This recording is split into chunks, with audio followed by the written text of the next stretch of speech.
আসসালামু আলাইকুম অনলি আর্টসের শিক্ষার্থীরা, তোমরা সবাই কেমন আছো? আজকে আমরা পড়ব একটি মজার সাবজেক্ট, সেটি হলো অর্থনীতি। অর্থনীতিকে মজার সাবজেক্ট কেন বললাম? কারণ অর্থনীতি কিন্তু অনেক সহজ। তুমি যদি বুঝো অথবা বুঝে বুঝে তুমি যদি সবগুলো পড়া কমপ্লিট করতে পারো, তাহলে কিন্তু অর্থনীতিতে প্লাস পাওয়া অনেক সহজ।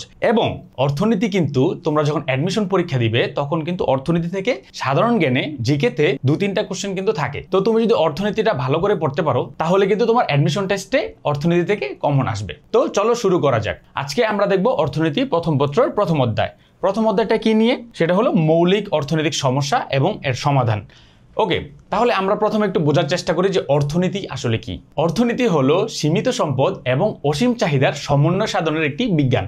এখন সীমিত সম্পদ কি? সীমিত সম্পদ মানে হলো, ধরো আমাদের যে সম্পদ তা কিন্তু খুবই সীমিত। মানে ধরো তোমার একটা জমি আছে অথবা আমার একটা জমি আছে, ধরো এই জমিটা হলো এতটুকু, ঠিক আছে? এই জমিটা ধরো আমি আমার বাবার থেকে পাইছি অথবা আমি কিনে নিছি। এই জমি বাইরে কিন্তু আমি চাষ করতে পারবো না, অথবা এই জমির বাইরে কিন্তু আমি যাইতে পারবো না। আমার এতটুকু জমি মানে এতটুকু জমি, আমি এইখানে কিন্তু যাইতে পারতেছি না। সো আমার সম্পদটা হলো সীমিত। আমি চাইলেই মানে পৃথিবীটাকে বড় করে ফেলতে পারতেছি না, যে বড় হয়ে গেল পৃথিবী, আমি আরেকটু জমি পাইলাম, এমন কিন্তু হচ্ছে না। তো আমার সম্পদটা কি? সীমিত। একটা সীমিত জায়গায় আমার প্রোডাক্ট কি করতে হবে? উৎপাদন করতে হবে। এবার আসো অসীম চাহিদা কি? অসীম চাহিদা হলো আমাদের চাহিদার কিন্তু কোনো শেষ নেই, ঠিক আছে? আমাদের চাহিদা কি? ধরো আমার কাছে 5 টাকা আছে, আমি চাই যে মানে আমি 5 টাকা থেকে 10 টাকা কিভাবে ইনকাম করব। অথবা ধরো আমি আজকে একটা রুটি খেলাম, কালকে আমি 3টা রুটি খেতে চাই। সো এটা হলো অসীম চাহিদা। আমাদের চাহিদার কোনো শেষ নাই, ঠিক আছে? আমাদের চাহিদা অনেক। তো এই অর্থনীতি হলো এই সীমিত সম্পদ এবং অসীম চাহিদার একটা সমন্বয় সাধনের বিজ্ঞান, ঠিক আছে? এই সীমিত সম্পদে কিভাবে তুমি অসীম চাহিদা মেটাবা, এটা নিয়ে আসলে অর্থনীতি আলোচনা করে। অর্থনীতি প্রথম অধ্যায়ের প্রথম চ্যাপ্টারের নাম কি? এটার নাম হলো মৌলিক অর্থনৈতিক সমস্যা এবং এর সমাধান। ওকে, এখন আমরা দেখব এই চ্যাপ্টারে আমরা কি কি নিয়ে আলোচনা করব। আমরা যদি নেক্সট স্লাইডে যাই, তাহলে আমরা এই চ্যাপ্টারের অধ্যায়ের আলোচ্য বিষয় হলো অর্থনীতির মৌলিক ধারণা, দুষ্প্রাপ্যতা এবং নির্বাচন। তারপরে আছে সুযোগ ব্যয়। তারপর হলো মৌলিক অর্থনৈতিক সমস্যাগুলো, কি উৎপাদন করা হবে, কিভাবে উৎপাদন করা হবে, কার জন্য উৎপাদন করা হবে। তারপরে আছে ধরো অর্থনৈতিক সমস্যা সমাধানের বিভিন্ন কর্মপর্যায়। তারপর আছে বিভিন্ন অর্থনৈতিক ব্যবস্থা, ধনতান্ত্রিক অর্থনৈতিক ব্যবস্থা, সমাজতান্ত্রিক অর্থনৈতিক ব্যবস্থা, মিশ্র ইসলামিক অর্থ ব্যবস্থা। এগুলো নিয়ে হলো এই চ্যাপ্টারে আলোচনা করা হবে। ওকে, আমরা নেক্সট স্লাইডে যাই। ওকে, এই যে দেখো, একটু আগে আমি যেটা বলছিলাম এটাই কিন্তু এখানে আছে। অর্থনীতি এমন একটি শাস্ত্র যেখানে সীমিত সম্পদ দ্বারা অসীম অভাব অথবা অসীম চাহিদা মেটানোর প্রচেষ্টা নিয়ে আলোচনা করা হয়। তোমরা কি বুঝতে পারছো ব্যাপারটা? অর্থনীতি এমন একটি শাস্ত্র যেখানে সীমিত সম্পদ এবং অসীম অভাব মেটানোর প্রচেষ্টা নিয়ে আলোচনা করা হয়। মানে আমি সীমিত সম্পদ দিয়ে কিভাবে এত চাহিদা মেটাবো, এটা নিয়ে আসলে অর্থনীতি আলোচনা করে। ওকে, তারপর আমরা একটু দেখি। অর্থশাস্ত্রের প্রথম চর্চা শুরু হয় প্রাচীন গ্রিসে। এই যেই জায়গাগুলো ইম্পর্টেন্ট, এই যে ধরো প্রাচীন গ্রিসে, এখান থেকে কিন্তু তোমাদের এমসিকিউ আসতে পারে যে অর্থশাস্ত্রের প্রথম চর্চা শুরু হয় কোথায়? প্রাচীন গ্রিসে। এটা কিন্তু একটা এমসিকিউ। আচ্ছা, তারপর গ্রিক শব্দ ওইকোনমিয়া, যার অর্থ পরিবার পরিচালনা। এই শব্দ থেকেই ইকোনমিক্স শব্দটির উদ্ভব হয়েছে। এখন দেখো এখান থেকে কয়টা এমসিকিউ আসতে পারে? এই যে একটা, প্রাচীন গ্রিসে গ্রিক শব্দ ওইকোনমিয়া, যার অর্থ হলো পরিবার পরিচালনা। তোমার কোশ্চেন আসতে পারে যে গ্রিক শব্দ ওইকোনমিয়া অর্থ কি, ঠিক আছে? তখন তুমি বলতে হবে যে পরিবার পরিচালনা। তারপর এই শব্দ থেকেই ইকোনমিক্স শব্দটির উদ্ভব হয়েছে। কোশ্চেন এটা আসতে পারে ক অথবা এমসিকিউ আসতে পারে যে ইকোনমিক্স শব্দের উদ্ভব হয়েছিল কিভাবে, তখন বা কোন শব্দ থেকে ইকোনমিক্স আসছিল, তখন তোমার ইকোনমিয়া এটা বলতে হবে, ঠিক আছে? তাহলে বলা যায় সীমিত সম্পদের সাহায্যে কিভাবে অসীম অভাবকে মোকাবেলা করা যায় সেই সম্পর্কিত বিদ্যাকেই অর্থনীতি বলে, ঠিক আছে? সীমিত সম্পদ এবং অসীম অভাব, এই দুইটা জিনিস তোমাদের হলো মনে রাখতে হবে। ওকে, আমরা নেক্সট স্লাইডে যাই। এবার আসি অর্থনীতির জনককে। এই যে ভদ্রলোক, ওনার নাম হলো অ্যাডাম স্মিথ। এই অ্যাডাম স্মিথ, ওনাকে বলা হয় অর্থনীতির জনক। এটাও একটা এমসিকিউ, ঠিক আছে? এটা মনে রাখবে যে অর্থনৈতিক জনক বলা হয় অ্যাডাম স্মিথকে। অর্থনীতিকে সম্পদের বিজ্ঞান বলে তিনি অভিহিত করেন। ওকে, অ্যাডাম স্মিথ অর্থনীতিকে কি বলেন? অ্যাডাম স্মিথ অর্থনীতিকে বলেন সম্পদের বিজ্ঞান। এটাও একটা এমসিকিউ, ঠিক আছে? এই জিনিসগুলো তুমি দেখো, আমি যতবার বলতেছি তুমি যদি মনে মনেও ততবার বলো, তাহলে কিন্তু তোমার কিন্তু এইগুলো কমন পড়ে যাবে। অর্থনীতিকে সম্পদের বিজ্ঞান বলে অ্যাডাম স্মিথ। ওকে, আমরা যাই পরের স্লাইডে। ওকে, তারপর আসে কে? পল স্যামুয়েলসন। পল স্যামুয়েলসনকে কি বলা হয়? ওনাকে বলা হয় আধুনিক অর্থনীতির জনক। একজন ছিলেন অর্থনীতির জনক, আর আরেকজন হলেন কি আধুনিক অর্থনীতির জনক। পল স্যামুয়েলসনকে বলা হয় আধুনিক অর্থনীতির জনক। তিনি অর্থনীতিকে নির্বাচনের বিজ্ঞান বলে অভিহিত করেন। ঠিক আছে, পল স্যামুয়েলসন কি বলছে? নির্বাচনের বিজ্ঞান। কাকে? অর্থনীতিকে বলছে নির্বাচনের বিজ্ঞান। ওকে, এই জিনিসগুলো কিন্তু তোমাদের মনে রাখতে হবে, এগুলো থেকে কিন্তু এমসিকিউ মাস্ট আসবে। ওকে, পরে আমরা নেক্সট স্লাইডে যাই। আচ্ছা, তারপর আসে অর্থনীতিবিদ লিওনেল রবিন্স। অর্থনীতিবিদ লিওনেল রবিন্স অর্থনীতিকে অপ্রাচুর্যের বিজ্ঞান বলে অভিহিত করেছেন। অপ্রাচুর্যের বিজ্ঞান, ঠিক আছে, এটা মনে রাখতে হবে। লিওনেল রবিন্স বলেছেন অপ্রাচুর্যের বিজ্ঞান। তারপর আসে মার্শাল, পিগু সহ অনেকে অর্থনীতিকে কল্যাণের বিজ্ঞান বলেছেন। ঠিক আছে, কল্যাণের বিজ্ঞান। ওকে, কল্যাণের বিজ্ঞান। এই জিনিসগুলো কিন্তু মনে রাখতে হবে, কে কি বলেছে। হ্যাঁ, এই যে অর্থনীতি তুমি যখন পড়বা বা সমাজবিজ্ঞানের যে কোনো সাবজেক্ট যখন তুমি পড়বা, তোমার হলো একটু মানুষজনের নাম মনে রাখতে হবে যে কে কি বলছে, এগুলা থেকে কোশ্চেন মাস্ট আসবে। সো এগুলো একটু ভালো করে দেখে নিবা। স্লাইডটা তোমাদের শেয়ার করে দেওয়া হবে, সমস্যা নেই। আর এগুলো তোমরা যদি তোমাদের বইও, যেই বই পড়ো সেই বইও পেয়ে যাবা। সো এইগুলো কিন্তু ইম্পর্টেন্ট, এই নামগুলো মনে রাখবা যে কে কি বলছে। ঠিক আছে, আচ্ছা, পরের স্লাইডে যদি আমরা যাই তাহলে আসে প্রাথমিক অর্থনৈতিক সমস্যা। প্রাথমিক অর্থনৈতিক সমস্যা কি? প্রাথমিক অর্থনৈতিক সমস্যা হলো দুটা, একটা হলো দুষ্প্রাপ্যতা আর একটা হলো নির্বাচন। ওকে, তাহলে দুষ্প্রাপ্যতা কি? অভাবের তুলনায় সম্পদের স্বল্পতাকে দুষ্প্রাপ্যতা বলে। অভাবের তুলনায় সম্পদ, ধরো তুমি এই যে একটু আগে তোমাকে একটা উদাহরণ দিলাম যে আমার অনেক অভাব, অনেক অভাব, এখন আমি খাইতে পারতেছি না, আমি ভাত খাইতে পারতেছি না, অথবা আমি রুটি খাইতে পারতেছি না। এই যে অভাব, এই অভাবের তুলনায় সম্পদের যে স্বল্পতা, মানে ধরো আমি এখন আমার দেশে আমার দেশে এখন ধরো, অথবা আমার এলাকায় ধরো, আমার এলাকায় ধরো মাসে 100 মণ চাল লাগতেছে। ওকে, 100 মণ ধান লাগতেছে, আমার এলাকার মানুষ মাসে 100 মণ ধান হলো ওরা হলো কি খায়। এখন আমার সেই 100 মণ ধান প্রডিউস করার মতো জমি নাই, সেটাই হলো দুষ্প্রাপ্যতা। ঠিক আছে, আমার জমি নাই, যে আমি যেই জমি আমার আছে সেই জমি দিয়ে আমি কি বলে ধরো 80 মণ অথবা 70 মণ, লেটস সে 70 মণ হয়তো বা আমি কি বল প্রডিউস করতে পারবো, কিন্তু 100 মণ প্রডিউস করা আমার পক্ষে সম্ভব না। সেটাই হলো দুষ্প্রাপ্যতা। এই যে অভাবের তুলনায় সম্পদের স্বল্পতাকে দুষ্প্রাপ্যতা বলে। আচ্ছা, এরপরে আমরা আসি নির্বাচন। অসংখ্য অভাব থেকে অভাবের গুরুত্ব অনুযায়ী যে কোনো একটি বেছে নেওয়াকে নির্বাচন বলে। এখন নির্বাচন, আমার এলাকায় এখন দরকার হলো ধরো ধান। ঠিক আছে, আমার এলাকায় এখন দরকার হলো ধান, এখন আবার আমার কাপড়ের দরকার আছে ধরো পাট। এখন আমি কি ধানে যাব নাকি পাট উৎপাদন করব, এটা আমার নির্বাচন করতে হবে।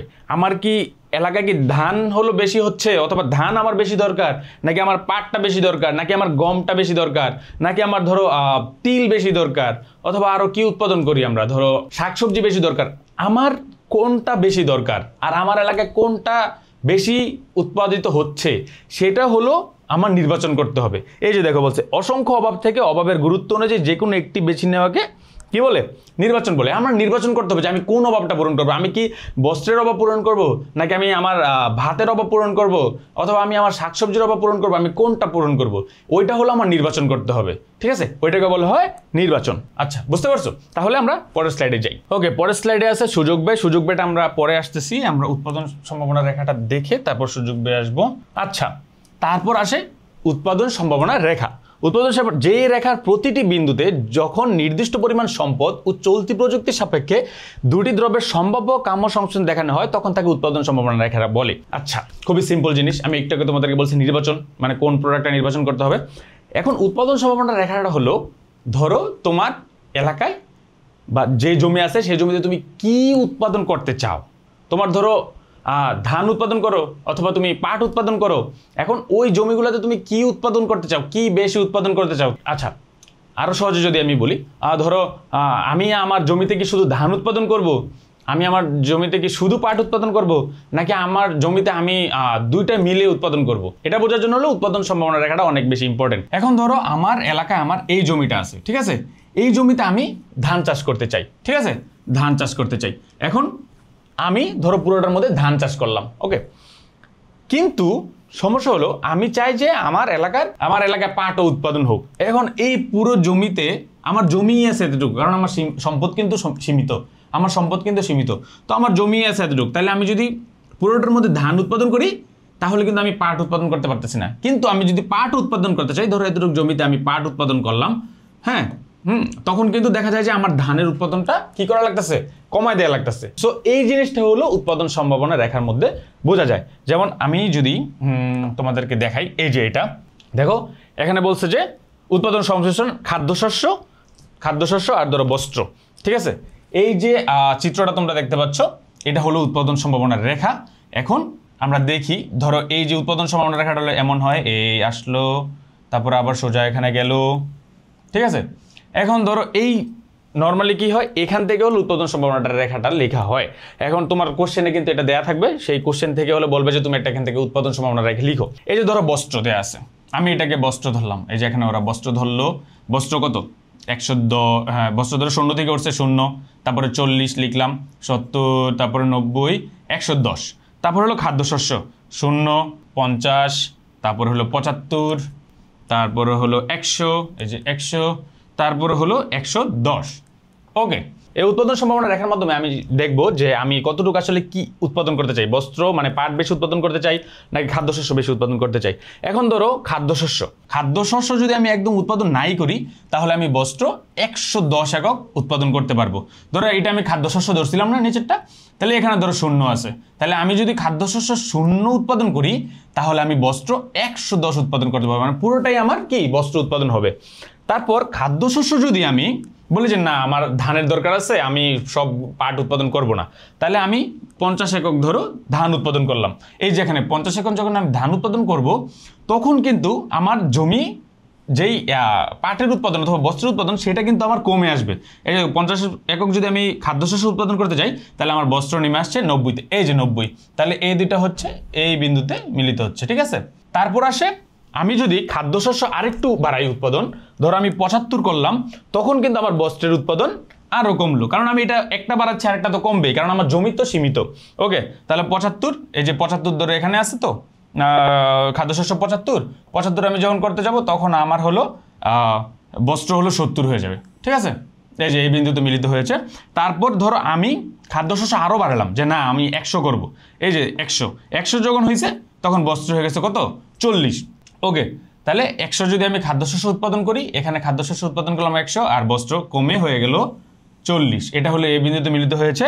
আর লাস্টে আমি যখন খাদ্যশস্য পুরো জমিতে যদি আমি খাদ্যশস্য উৎপাদন করি 110 একক, তখন আমার বস্ত্র একদমই কমে যাবে, 0 হয়ে যাবে।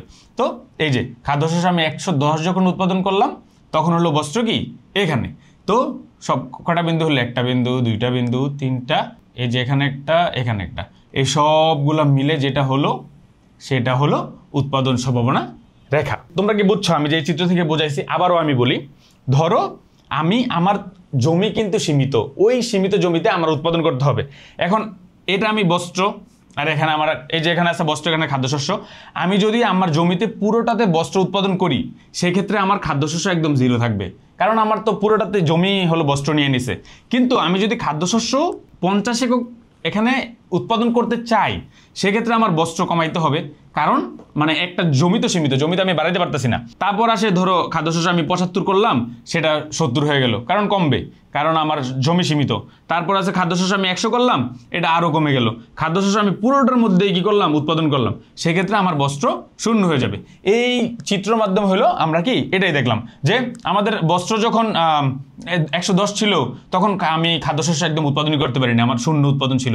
আমার বস্ত্র যখন আমি কমিয়ে 90 আনলাম, তখন হলো আমার কি আমি খাদ্যশস্য 50 কি করলাম, উৎপাদন করতে পারলাম। আমি খাদ্যশস্য যখন 50 থেকে 75 উৎপাদন করলাম, সেক্ষেত্রে আমার বস্ত্র কমে হলো 70 একক হয়ে গেল।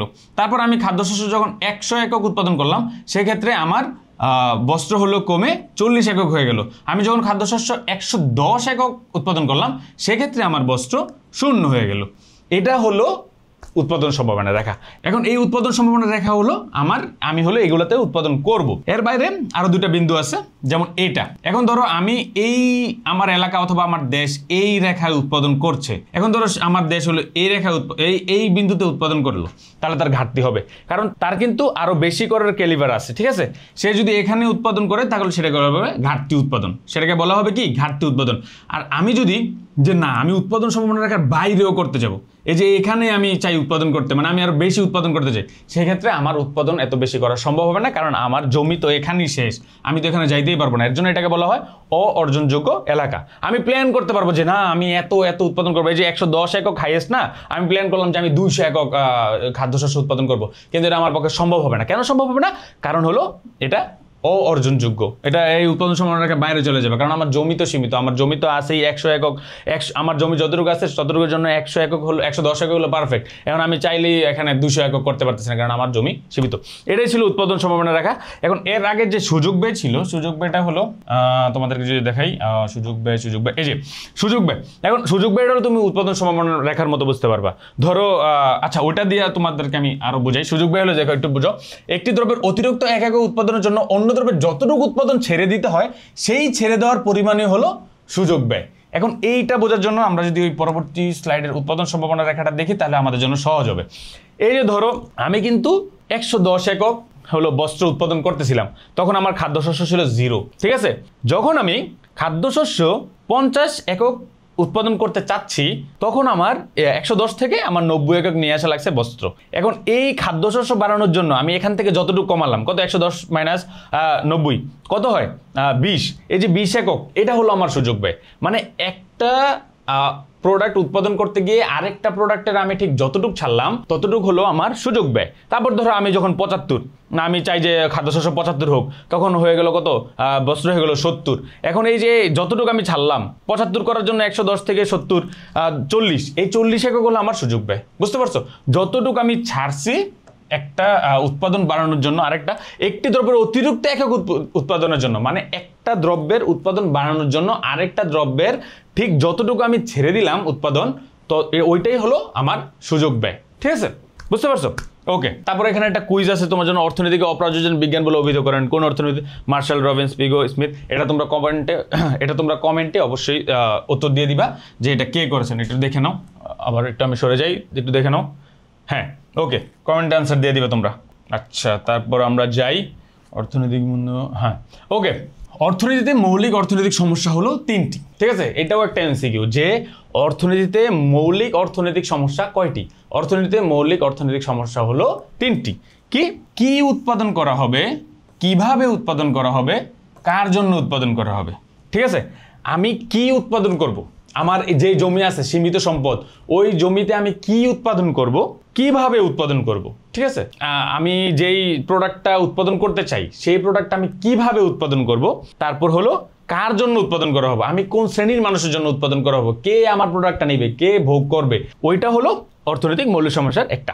ওকে, এই 3টা সমস্যা আমরা বুঝতে পারছি। এখন আমরা একটা একটা করে এই জিনিসটা আলোচনা করি। ওকে, আচ্ছা, কি উৎপাদন করা হবে এটা যদি আমরা দেখি, সম্পদের স্বল্পতার জন্য ব্যক্তি এবং সমাজ তার প্রয়োজনীয় সব দ্রব্য একসঙ্গে উৎপাদন করতে পারে না। এই যে একসঙ্গে উৎপাদন করতে পারে না, কারণ কি? কারণ হলো সম্পদের স্বল্পতা।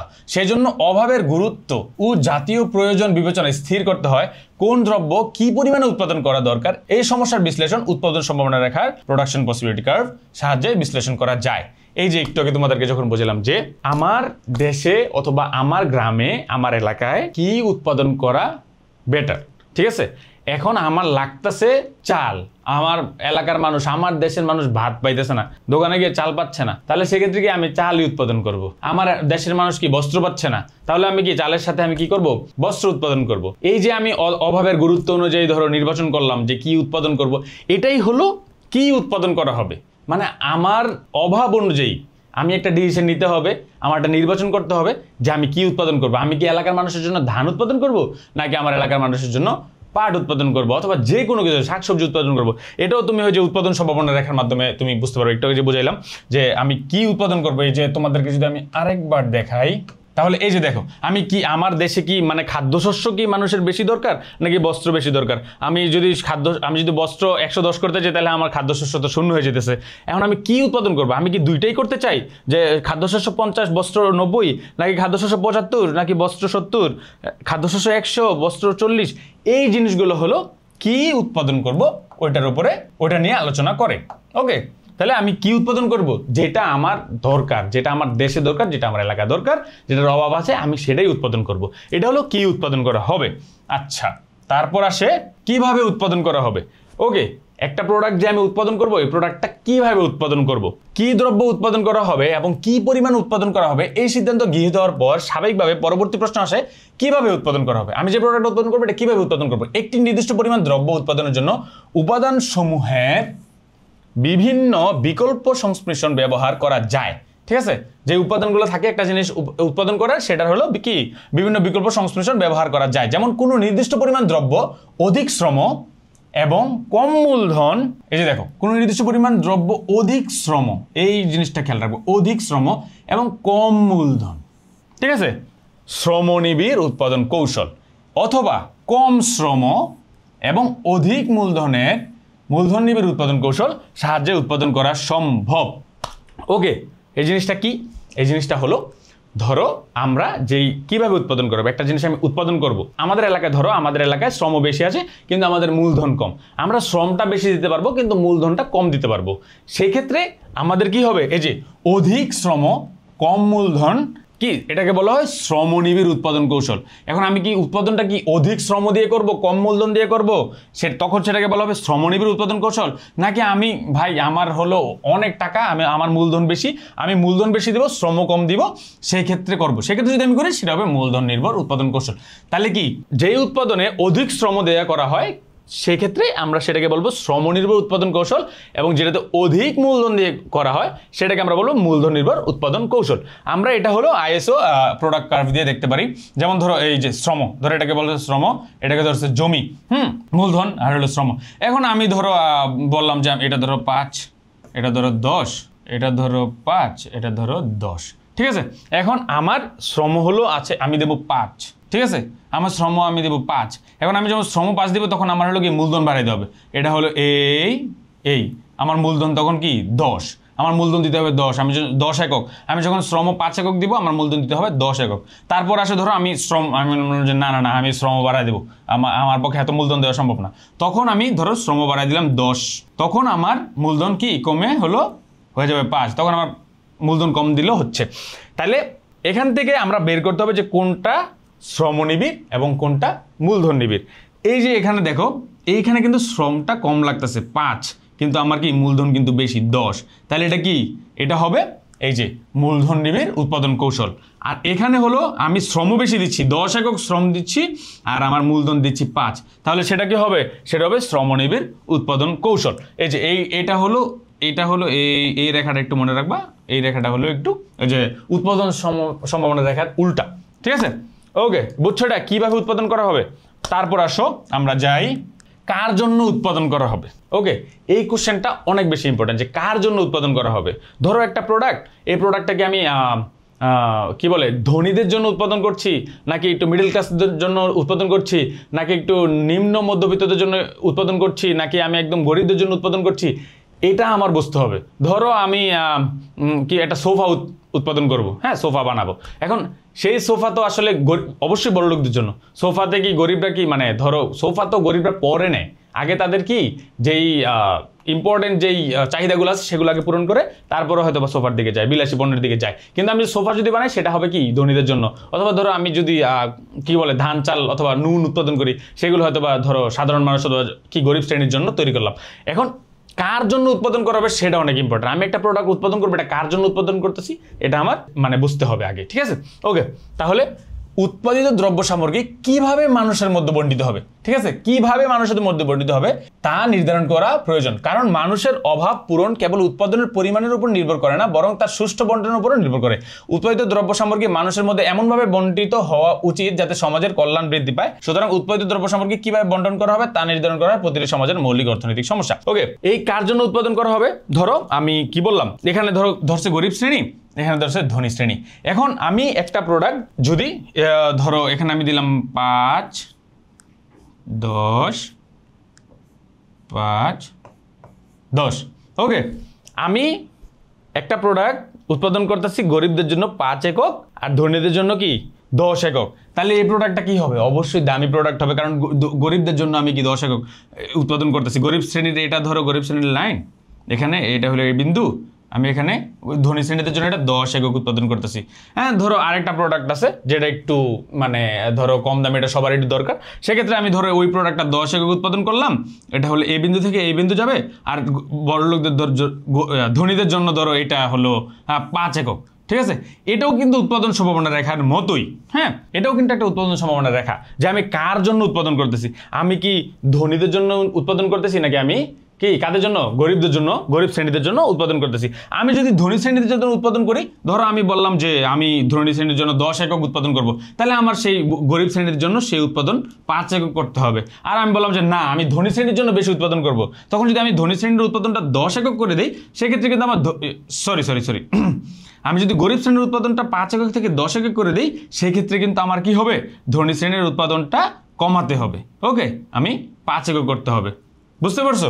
মানে এই উৎপাদন সম্ভাবনা রেখায় আমি যদি ধনী শ্রেণীর জন্য উৎপাদন 10 একক রাখি, সেক্ষেত্রে আমার গরিব শ্রেণীর জন্য 5 একক রাখতে হবে, কারণ আমার সম্পদ সীমিত। আমি যদি চাই যে না, আমার গরিব শ্রেণীর জন্য আমি বেশি উৎপাদন করব, আমি 5 থেকে 10 একক করে দিলাম, সেক্ষেত্রে আমার ধনী শ্রেণীর জন্য আমার উৎপাদনটা কি 5 একক করতে হবে, কমাতে হবে, কারণ আমার সম্পদ সীমিত। বুঝছো এবার কার জন্য উৎপাদন করা হবে? এই ছিল কি উৎপাদন করা হবে, কিভাবে উৎপাদন করা হবে, কার জন্য উৎপাদন করা হবে। তোমাদের যদি এর পরেও কোনো সমস্যা থাকে, হ্যাঁ, যে আমি এই জিনিসটা একটু বুঝি নাই, তাহলে তুমি আমাদের যেই ভিডিও, এটা ইউটিউবে দেখো অথবা ফেসবুকে দেখো, যেখানে দেখতেছো তুমি সেখানে একটা কমেন্ট করে দিবা যে ভাই এই পার্টটা আমি বুঝি নাই, তাহলে ইনশাল্লাহ সমাধান করে দেওয়া হবে তুমি কোন পার্টটা বুঝো নাই। ঠিক আছে, এখন আমরা কথা বলবো অর্থনৈতিক ব্যবস্থা নিয়ে। অর্থনৈতিক ব্যবস্থা কাকে বলে? যেসব প্রাতিষ্ঠানিক কাঠামোর মাধ্যমে অর্থনৈতিক কার্যাবলী পরিচালিত হয় তাকে অর্থনৈতিক ব্যবস্থা বলে। সমাধান পদ্ধতির ভিন্নতা অনুযায়ী পৃথিবীতে 4 ধরনের অর্থনৈতিক ব্যবস্থা রয়েছে। কয় ধরনের? পৃথিবীতে কয় ধরনের অর্থনৈতিক ব্যবস্থা রয়েছে? 4 ধরনের। কি কি? ধনতান্ত্রিক অর্থব্যবস্থা, নির্দেশমূলক অথবা সমাজতান্ত্রিক অর্থব্যবস্থা, মিশ্র অর্থব্যবস্থা, ইসলামী অর্থব্যবস্থা। ঠিক আছে, এখন আমরা একটা একটা করে দেখব কোন অর্থব্যবস্থা আসলে কেমন বা কিভাবে কাজ করে। ওকে, ধনতান্ত্রিক অর্থব্যবস্থা, যে অর্থব্যবস্থায় উৎপাদনের উপাদানসমূহ ব্যক্তিগত মালিকানায় পরিচালিত হয়, এই জিনিসটা ইম্পর্টেন্ট, ব্যক্তিগত মালিকানায় পরিচালিত হয় তাকে ধনতান্ত্রিক অর্থব্যবস্থা বলে। এখন আমরা একটা একটা করে এক্সপ্লেন করলে তোমরা বুঝে যাবা যে ধনতান্ত্রিক অর্থব্যবস্থা আসলে কি। উদ্যোগের স্বাধীনতা। ঠিক আছে, ধনতান্ত্রিক অর্থব্যবস্থায় কি হয়? উদ্যোগের স্বাধীনতা থাকে, মানে যে কেউ যে কোনো কিছুর উদ্যোগ নিতে পারে, তার উদ্যোগের স্বাধীনতা থাকে। সে কি উৎপাদন করবে অথবা কি উৎপাদন করবে, সে কি উৎপাদন করবে এটা নিয়ে সে স্বাধীন, সে চাইলে যে কোনো কিছু কি উৎপাদন করতে পারে। তারপরে ভোক্তার স্বাধীনতা, ভোক্তা কি ভোগ করবে ওটার স্বাধীনতা থাকে। ঠিক আছে, মানে ওখানে সরকারের কোনো হস্তক্ষেপ থাকে না ওই মার্কেটে। সর্বাধিক মুনাফা অর্জন। ধনতান্ত্রিক অর্থব্যবস্থা কি হয়? যেই বিক্রেতারা আছে তারা চায় যে তাদের, অথবা ব্যবসায়ীরা আছে তারা চায় যে তাদের সর্বাধিক মুনাফা হোক। তারপর হচ্ছে অবাধ প্রতিযোগিতা, প্রতিযোগিতাতে কোনো কি বাধা নাই, মানে যত মানুষ পারে, যে পারে সেই উৎপাদন করতে পারতেছে, সেই প্রতিযোগিতা কি জয় নিতে পারতেছে। তারপরে স্বয়ংক্রিয় দাম ব্যবস্থা। স্বয়ংক্রিয় দাম ব্যবস্থা বলতে বোঝাইছে কি, মানে দর কষাকষির মাধ্যমে একটা মার্কেট তৈরি হয়, যে আমি এটা 20 টাকা দিব না 25 টাকা দিতে হবে, এই দর কষাকষি যে আমি করতেছি। ঠিক আছে, ওইটা হলো ধনতান্ত্রিক অর্থব্যবস্থার একটা কি পার্ট। তারপর আসে ব্যক্তিগত সম্পদ। এখানে ব্যক্তিগত সম্পদ থাকবে, সম্পদ ব্যক্তির আন্ডারে থাকবে, ভোক্তার সার্বভৌম থাকবে, ভোক্তার স্বাধীনতা থাকবে, বৃহদায়ন উৎপাদন, অনেক বেশি উৎপাদন হবে কারণ অনেক মানুষ উৎপাদন করবে, উৎপাদনের স্বাধীনতা যেহেতু আছে, যে পারে সেই উৎপাদন করতে পারবে। পুঁজিপতি, তারপরে শ্রমিক শ্রেণীর সৃষ্টি থাকবে, সম্পদের অসম বন্টন থাকবে, কারণ কেউ বড়লোক হবে, কেউ কারো হয়তো অনেক বেশি লাভ হবে, কারো কম লাভ হবে, সেই ক্ষেত্রে সম্পদের অসম বন্টনটা হয়। শ্রমিক দ্বন্দ্বের সৃষ্টি, শ্রমিকদের মধ্যে দ্বন্দ্বের সৃষ্টি হবে। তারপরে সম্পদের সুষ্ঠু ব্যবহার। সম্পদের সুষ্ঠু ব্যবহার কেন হয়? কারণ হলো সবাই তো উৎপাদন করতে পারতেছে, তাহলে প্রত্যেকটা সম্পদের কি সুষ্ঠু ব্যবহার হইতেছে। শ্রমিক শোষণ হয়, হ্যাঁ, ধনতান্ত্রিক অর্থব্যবস্থা, যেহেতু সরকারের এখানে কোনো হস্তক্ষেপ নাই। এটা হলো ধরো মানে কি বলবো, ধরো যা ভাই তোরে ছাড়ে দিলাম, তুই যা মন চাই কর, সে এই ধনতান্ত্রিক অর্থব্যবস্থা হলো ওয়ান কাইন্ড অফ এমন। সমাজতান্ত্রিক অর্থব্যবস্থা। ঠিক আছে, সমাজতান্ত্রিক অর্থব্যবস্থা অথবা নির্দেশমূলক অর্থব্যবস্থা। নির্দেশমূলক অর্থব্যবস্থা বা সমাজতান্ত্রিক অর্থব্যবস্থা হলো এমন এক ধরনের অর্থব্যবস্থা যেখানে অর্থনৈতিক কার্যক্রমের নিয়ন্ত্রণ কোনো কেন্দ্রীয় কর্তৃপক্ষের অধীনে থাকে এবং সম্পদের মালিকানা ব্যক্তির পরিবর্তে রাষ্ট্রের কাছে থাকে। ঠিক আছে, কেন্দ্রীয় কর্তৃপক্ষের অধীনে থাকে, সম্পদের মালিকানা ব্যক্তির পরিবর্তে কার কাছে থাকে? রাষ্ট্রের কাছে থাকে, এবং উৎপাদিত পণ্য সমাজের মানুষের কাজের পরিমাণ ও যোগ্যতা অনুযায়ী বণ্টিত হয়। সমাজের মানুষের কাজের পরিমাণ ও যোগ্যতা অনুযায়ী কি বণ্টিত হয়, মানে একটা কন্ট্রোল থাকে। ঠিক আছে, রাষ্ট্র কি করে? কন্ট্রোল করে পুরো বাজার ব্যবস্থাকে, সেটাকে বলা হয় সমাজতান্ত্রিক বাজার ব্যবস্থা অথবা সমাজতান্ত্রিক অর্থ ব্যবস্থা। ওকে, সম্পদের রাষ্ট্রীয় মালিকানা। যত সম্পদ আছে সব সম্পদের মালিককে রাষ্ট্র। এটা হলো সমাজতান্ত্রিক অর্থব্যবস্থা। শ্রেণী শোষণ অনুপস্থিত। শ্রেণী শোষণ অনুপস্থিত কারণ হলো এখানে তো এখানে তো রাষ্ট্র সবকিছু কন্ট্রোল করতেছে, তাই শ্রেণী শোষণ কি এখানে নেই। বাজারে অবাধ প্রতিযোগিতার অনুপস্থিতি। হ্যাঁ, বাজারে কি হয়, অবাধ প্রতিযোগিতা থাকে না, কারণ হলো রাষ্ট্র বলে দেয় যে তুমি উৎপাদন করবা, তুমি উৎপাদন করবা, তুমি ভোগ করবা, সবকিছু হলো রাষ্ট্র বলে দেয়। এর জন্য আমাদের কি বাজারে অবাধ প্রতিযোগিতা অনুপস্থিতি। কেন্দ্রীয় অর্থনৈতিক পরিণতি, একটা কেন্দ্রীয় অর্থনৈতিক পরিকল্পনা থাকে। তারপরে আয় সম্পদের সুষম বন্টন হয় যোগ্যতা অনুযায়ী। যেটাকে বললাম আমরা যে কাজের পরিমাণ ও যোগ্যতা অনুযায়ী, যে বেশি কাজ করবে সে বেশি পাবে, আর যোগ্যতা যার বেশি সে বেশি পাবে, যার যোগ্যতা কম অথবা কাজের পরিমাণ কম সে কম পাবে। এটাই হলো সমাজতান্ত্রিক অর্থব্যবস্থা থাকে। কাজের পরিমাণ ও গুণ অনুযায়ী পারিশ্রমিক বন্টন সেম। সদস্য উৎপাদন পদ্ধতি। তারপরে সর্বাধিক সামাজিক কল্যাণ। সর্বাধিক সামাজিক কল্যাণ হয় কারণ হলো ধরো যেহেতু রাষ্ট্র কন্ট্রোল করতেছে সেহেতু কি হয়, সর্বাধিক সমাজ কল্যাণ হয়। কেন্দ্রীয় পরিকল্পনা, একটা কেন্দ্রীয় পরিকল্পনা থাকে। সামাজিক নিরাপত্তা দেওয়া হয়। শোষণ মুক্ত সমাজ, কারণ শোষণ থাকে না, রাষ্ট্র যেহেতু কন্ট্রোল করতেছে। সুষম উন্নয়ন হয়। তারপর মুদ্রাস্ফীতি, কর্মসংস্থানের নিশ্চয়তা থাকে। ভোক্তার চাহিদার উপর নিয়ন্ত্রণ থাকে। ভোক্তা কি আসলে ভোগ করতে পারবে সেটার উপর হলো রাষ্ট্রের কন্ট্রোল থাকে, যে ভাই তুমি এতটুকু ভোগ করতে পারবে, এর বাইরে ভোগ করতে পারবে না। এটা হলো রাষ্ট্রের কি নির্দেশনা থাকে। তারপরে আর্থসামাজিক ও রাজনৈতিক লক্ষ্যের সমন্বয়। এটা হলো এই জিনিসগুলো যদি একটা রাষ্ট্রে থাকে সেক্ষেত্রে আমরা কি সমাজতান্ত্রিক অর্থব্যবস্থা। ধরো উত্তর কোরিয়া বলা যায়, উত্তর কোরিয়ার কিন্তু সবকিছু একদম কন্ট্রোলড। হ্যাঁ, উত্তর কোরিয়ার সরকার কিন্তু সবকিছু একদম কন্ট্রোল করে। ধরো ওদের মনে হয় নিয়ম আছে যে তুমি এটা করবা, ওইটা করবা, তোমার এতটুকু উৎপাদন করতে হবে, তুমি এই জিনিসটা উৎপাদন করতে হবে, সবকিছু একদম সরকার সেট করে দেয়। ওটাকে বলা হয় সমাজতান্ত্রিক অর্থব্যবস্থা। তারপরে আসে মিশ্র অর্থব্যবস্থা। মিশ্র অর্থব্যবস্থাটা হলো ধনতান্ত্রিক অর্থব্যবস্থা এবং নির্দেশমূলক অর্থব্যবস্থার একটা সমন্বয়। যেমন যে অর্থব্যবস্থা ধনতন্ত্র ও সমাজতন্ত্রের দুর্বলতা পরিত্যাগ করে এবং গুণগুলো গ্রহণ করে ওঠে তাকে মিশ্র অর্থনৈতিক ব্যবস্থা বলে। সমাজতান্ত্রিক ও ধনতান্ত্রিক অর্থব্যবস্থার যে দুর্বলতাগুলো আছে সেই দুর্বলতাগুলো বাদ দিয়ে ও হলো শুধু যে গুণগুলো আছে সেগুলো গ্রহণ করে কি একটা মিশ্র অর্থব্যবস্থা। যেমন ধরো ব্যক্তিগত মালিকানা, এখানে ব্যক্তিগত মালিকানা থাকবে, জমির মালিক ব্যক্তি হবে, সরকারি বিনিয়োগ থাকবে, স্বয়ংক্রিয় দাম ব্যবস্থা থাকবে, দর কষাকষির মাধ্যমে দাম হবে, তারপরে সরকারি বেসরকারি খাতের সহাবস্থান থাকবে, মুনাফার উপস্থিতি থাকবে, অর্থনৈতিক পরিকল্পনা থাকবে, মানে রাষ্ট্র অর্থনৈতিক পরিকল্পনা করবে, অর্থনৈতিক স্বাধীনতা থাকবে, শ্রমিকের স্বার্থ সংরক্ষণ, ধরো শ্রমিক শোষণ থাকবে না, ঠিক আছে, রাষ্ট্র এই জিনিসটা কি করবে, সেট করে দিবে, মুদ্রাস্ফীতির উপস্থিতি থাকবে, মজুরি হার নির্ধারণ, সামাজিক নিরাপত্তা। এখন এই মিশ্র অর্থব্যবস্থা আমরা কি বুঝলাম, যে তোমার স্বাধীনতা আছে, তুমি যে কোনো কিছু উৎপাদন করতে পারবা, কিন্তু রাষ্ট্র তোমাকে একটা নিয়ম অথবা রুলস দিয়ে দিবে যে এই রুলসগুলো তুমি ফলো করে হলো উৎপাদনটা করতে হবে। ধরো আমি বাজারে একটা জিনিস একটা প্রোডাক্ট নিয়ে আসলাম, হ্যাঁ, রাষ্ট্র বলে দিবে যে ভাই তুমি এই প্রোডাক্টটা 10 থেকে 12 টাকার মধ্যে রাখতে হবে। আমি উৎপাদন করতে পারবো, কোনো সমস্যা নেই, কিন্তু রাষ্ট্র এই জিনিসটা বলে সেট করে দিবে যে তুমি 10 থেকে 12 টাকার মধ্যে এটা রাখতে হবে, যে কোনো প্রোডাক্ট, ঠিক আছে, যে কোনো প্রোডাক্টের উপরে থাকে। যেমন এই যে স্বয়ংক্রিয় দাম ব্যবস্থা আছে, হ্যাঁ দামাদামি হবে, কিন্তু সরকার এটা সেট করে দিবে যে এই জিনিসটার দাম এত টাকার বেশি হবে না, ঠিক আছে, এটা হলো সরকার সেট করে দেবে। একটা সরকারি বিনিয়োগ থাকবে, একটা পুরো পরিকল্পনা থাকবে, হ্যাঁ, পুরো দেশের অর্থনীতি নিয়ে সরকারের পরিকল্পনা থাকবে। আবার কি এখানে ব্যক্তি মালিকানা আছে, তোমার ব্যক্তি তুমি উৎপাদন করো সমস্যা নাই, বাট ওটার একটা কি এর বেশি তুমি দাম রাখতে পারবে না। এর জন্য কি, তারপর আবার ধরো শ্রমিকদের বেতন, শ্রমিকদের ভাতা, তারা যে কতটুকু কাজ করতেছে নিজেদের যোগ্যতা এই অনুযায়ী কি সরকার একটা সেট করে দেবে যে এই কাজের জন্য শ্রমিকের বেতন হবে এত, ঠিক আছে। এই জিনিস মানে সরকারের একটা হস্তক্ষেপ থাকবে, আবার ব্যক্তি মালিকানাও থাকবে। এটা হলো মিশ্র অর্থব্যবস্থা। তারপরে আসে ইসলামী অর্থব্যবস্থা। অর্থনীতির যে শাখা মানুষের অর্থনৈতিক সমস্যাগুলি ইসলামের আলোকে আলোচনা করে তাকে ইসলামী অর্থনীতি বলে। ইসলামের আলোকে বলতে কি বোঝানো হয়েছে, যে কোরআন হাদিসে যেই তোমার কি বলে, যেই নিয়মে আসলে অর্থব্যবস্থার কথা বলা হয়েছে সেই নিয়মে চলাকে বলা হয় ইসলামী অর্থব্যবস্থা। ইসলামী আদর্শের বাস্তবায়ন, ইসলামী আদর্শ যে কোরআন হাদিস অনুযায়ী ইসলামী আদর্শ হবে হালাল সম্পদ অর্জন। হ্যাঁ, সম্পদটা অবশ্যই হালাল হতে হবে, হারাম তুমি কারোর থেকে জোর করে নিয়ে নিলা, কারোর থেকে মেরে নিয়ে নিলা, ঠিক আছে, আমরা যেটা আমাদেরকে আমার ধর্ম শিখায়, ঠিক আছে, আমি কারোর থেকে আসলে টাকা মেরে আমি সম্পদ অর্জন করতে পারবো না। সম্পদের সীমিত মালিকানা, ঠিক আছে, সম্পদের মালিকানা কি সীমিত হবে। সম্পদের বন্টনটা সুন্দর হবে। তারপর ইসলামী শরিয়া মোতাবেক কার্পণ্য ও পুঞ্জীভূত রহিতকরণ। হ্যাঁ, তুমি কি বললা, মানে সব সম্পদ জমিয়ে একদম, মানে তোমার তুমি বিঘার পর বিঘা জমি একা নিয়ে নিলা, এই জিনিসটা কি ইসলামী অর্থব্যবস্থায় হবে না। অপব্যয়ের নিন্দা, তুমি অপব্যয় করতে পারবে না, হ্যাঁ, ইসলামী অর্থব্যবস্থায়।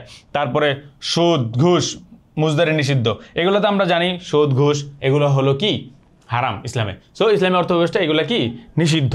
তারপর আছে জাকাত ও উসর ব্যবস্থা, মানে জাকাত ও উসর ব্যবস্থা বলতে জাকাত তো আমরা বছরে যে জাকাত দিই ওই জাকাত অনুযায়ী হলো জাকাত দেওয়া লাগবে। তারপর বায়তুল মালের প্রতিষ্ঠা, বায়তুল মাল হলো একটা সরকারি কোষাগার থাকবে, সেখানে হলো সবাই এসে, ওখানে হলো কিছু প্রোডাক্ট মজুদ থাকবে, সেখান থেকে হলো যারা গরিব মানুষ আছে তাদেরকে ওইখান থেকে কি, ধরো কিছু গরিব মানুষ থাকে না সমাজে যারা কোনো কিছু করতে পারে না, হ্যাঁ, অথবা তাদের সম্পদ অনেক কম, হ্যাঁ, তো অভাবে অনেক বেশি অভাবী মানুষ, তাদেরকে হলো সেই ওখান থেকে হেল্প করা হবে। তারপরে শ্রমনীতির প্রয়োগ থাকবে, সকল প্রকার শোষণ নিষিদ্ধ, মানে কোনো প্রকার শোষণ চলবে না।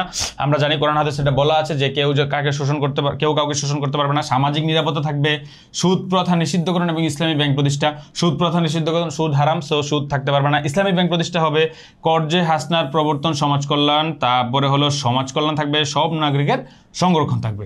এটা হলো ইসলামী অর্থব্যবস্থা, ঠিক আছে। তারপর কি আছে, আচ্ছা তারপর হলো আসে ব্যষ্টিক অর্থনীতি ও সামষ্টিক অর্থনীতির মধ্যে পার্থক্য। ব্যষ্টিক অর্থনীতি কি, সামষ্টিক অর্থনীতি কি, এগুলো থেকে কিন্তু কোশ্চেন আসবে। সো আমাদের জানতে হবে যে ব্যষ্টিক অর্থনীতি কোনটা, সামষ্টিক অর্থনীতি কোনটা। এখানে দেয়া আছে, ধরো এই যে ব্যষ্টিক অর্থনীতি, অর্থনীতির যে শাখাটি একজন স্বতন্ত্র ভোক্তা, ফার্ম বা পরিবারের আচরণ অধ্যয়ন করে তাকে কি মাইক্রো ইকোনমিক্স অথবা ব্যষ্টিক অর্থনীতি বলা হয়, ঠিক আছে।